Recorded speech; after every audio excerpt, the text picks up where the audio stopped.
प्रभा दिया काल भगवान ने। अपने आत्माओं,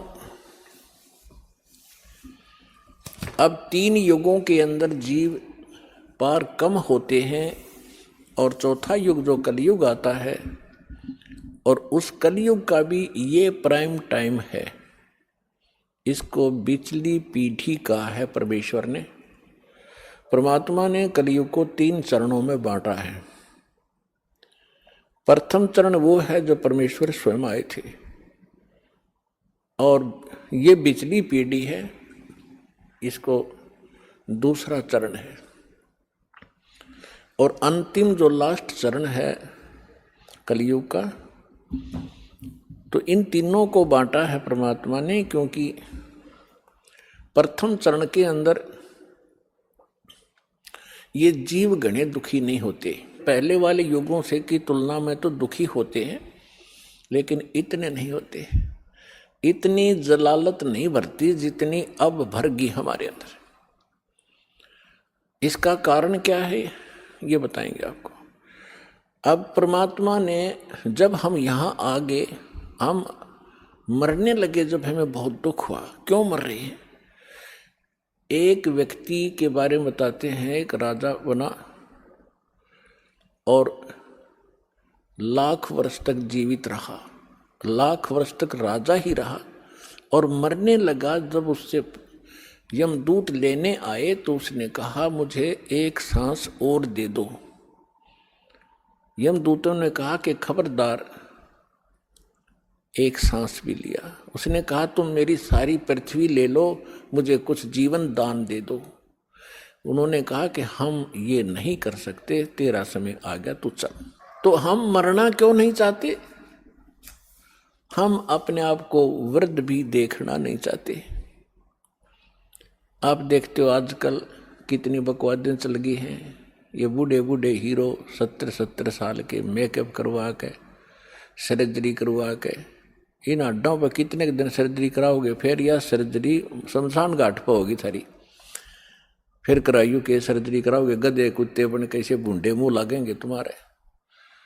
तो इस तरफ ना ध्यान जाता कि हम यहाँ कहाँ रह रहे हैं, क्या की सर्जरी करवा रहे हैं। तो हम न तो वृद्धावस्था पसंद करते, यह भी गलत है। अब देखो, बालकपन में ज्ञान नहीं, और जब जवानी होती है, जब बकवाद करवाता काल सारी समझ बनाती तरीके आगे बुरी भी बनेगी, कोई कह तो भी नहीं समझ में आती, क्योंकि तब तक हमारी बुद्धि काल प्रेरणा से प्रेरित रहती है। जब हम कबीर साहब की शरण में आ जाते हैं, फिर हमने सारा समझ में आता है हमारे साथ क्या बनने वाला है। फिर हम डरते हैं, जो विकल्प भगवान ने बताया वो करते हैं। तो यहाँ जब हम वहाँ से आगे, हम बहुत दुखी हुए, रोने लगे, हाहाकार मची। एक व्यक्ति मर जाता, सारा परिवार रिश्तेदार तक टक्कर मारने लग जाते। ऐसा क्यों हो रहा है? बहुत बुरी बात है ये मृत्यु, पर हो रही है। और जो रो रहे हैं वो भी मरेंगे एक दिन। तो परमात्मा ने ये सारा ज्ञान हमें बताया कि बच्चों, तुम ऐसे स्थान पर रहा करते जहाँ मृत्यु नहीं होती थी। आप ऐसे स्थान पर रहते थे जहाँ वृद्धावस्था नहीं होती। वहाँ ये स्नायु वाली नाड़ी वाला तंत्र से बना हुआ बॉडी नहीं है। आपका एक तत्व से, नूरी तत्व से बनेगा, और उसके अंदर सब ऑटोमेटिक सिस्टम होगा। आप वहाँ रहते थे, आप वृद्ध नहीं होते थे, आपकी मृत्यु नहीं होती थी। इसलिए हमने ये अखरता है, ये दोनों चीज, और दोनों कंपलसरी यहाँ पर। इसके लिए मालिक ने धर्मदास जी के पूछने पर बताया। जैसे आज दिन में प्रकरण चलाया था, तो धर्मदास जी तो आंखों देख कर आए भगवान को, और धर्मदास जी ने पूछा कि भगवान, अब तो मैं आपको पहचान चुका हूं, you are God, you are complete God, आप पूर्ण परमात्मा हैं, अब तो शंका रही ही नहीं। तो भगवान, ये वेद और कतेब तो झूठे हैं, ये वेद भी झूठे, पुराण भी झूठी, गीता भी झूठी, और ये सब कुरान भी झूठी, बाइबल भी झूठा है। क्योंकि उन सब के अंदर, जैसा कि हमने हिंदू धर्म के अपने वेदों में सब पढ़ा, जैसा हमारे गुरुओं ने बताया, उन्होंने बताया कि ब्रह्मा विष्णु महेश परमात्मा है, कंप्लीट गॉड है, ये अजन्मा है, इनकी जन्म मृत्यु नहीं होती।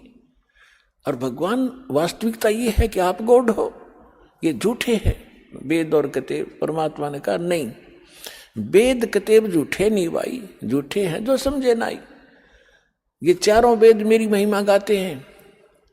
परमात्मा कहते हैं कि वेद मेरा भेद है, मैं ना मिलूं वेदन के माही, और जौन वेद से मैं मिलूं ये वेद जानते नहीं। ये चारों वेद मेरी महिमा से परिपूर्ण हैं, लेकिन इन वेदों में वर्णित विधि से मेरे पाने की, सतलोक जाने की विधि नहीं है, वो मार्ग नहीं है, मंत्र नहीं है, जिस कारण से मैं इन वेदों में वर्णित विधि से मेरी प्राप्ति नहीं हो सकती। लेकिन ये वेद कतेब और पुराण भाई झूठे नहीं, झूठे ये हैं तुम्हारे गुरु जो इनको समझ नहीं सके, नकली। धर्मदास जी ने पूछा, प्रभु हम इतने नीच, ऐसे सुख में सथल को, सुख सागर को छोड़कर, हम अमृत सरोवर को छोड़कर हम एक तालाब में आगे कीचड़ वाले में दाता, और ये भी सीजनल, कभी भी समाप्त हो सकता है इसका जल, यानी 21 ब्रह्मांड नाश में आएंगे।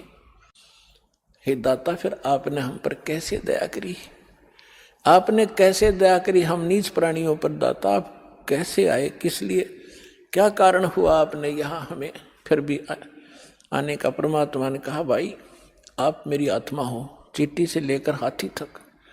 आज जितने भी काल ने आपको बांट दिया, हिंदू मुस्लिम सिख ईसाई ना जाने कितने धर्म बना दिए, और नाना प्रकार की पंथ बना दिए, एक दूसरे के दुश्मन बना दिए, जीव को जीव खा रहा, पशुओं को मनुष्य खा रहे हैं, तो ये सभी मेरी आत्माएं हैं।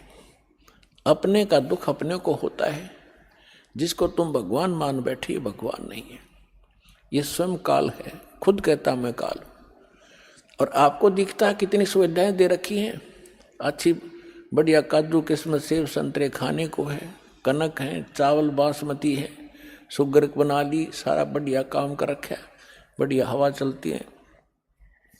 तो ऐसे लगता है जैसे बड़ा दयालु है परमात्मा, जिसने हमारी इतनी केयर